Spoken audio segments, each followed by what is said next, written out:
بسم اللہ الرحمن الرحیم۔ السلام علیکم اسٹوڈنٹس۔ تو بچوں، class 10th Urdu evening shift میں جو پیپر تھا اور اس میں موجود MCQs کے جوابات لے کر ہم حاضر ہیں۔ تو پہلا MCQ تھا کہ تو ہے خلوت میں، تو ہے جلوت میں، کہیں پنہا کہیں عیاں تو ہے۔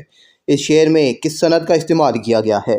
تو اب پنہا اور عیاں کی وجہ سے یہ صنعت تضاد ہے، یہ صنعت تضاد ہے۔ اور دوسرا ہے کہ ردیف شعر کے کس حصے میں آتے ہیں؟ تو آخری ردیف شعر کے کس حصے میں آتے ہیں؟ تو شعر کے آخری حصے میں آتے ہیں۔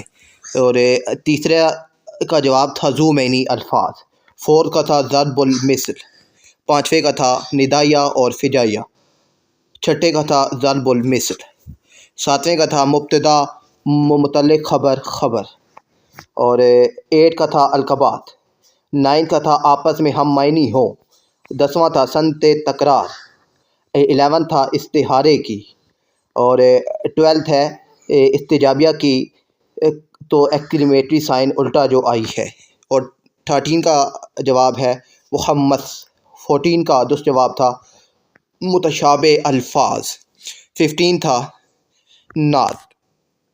اور مارننگ والے جو MCQs ہیں وہ پہلے سے ہی اپلوڈ کر دیے گئے ہیں۔ اپنا خیال رکھیے گا۔ اللہ حافظ۔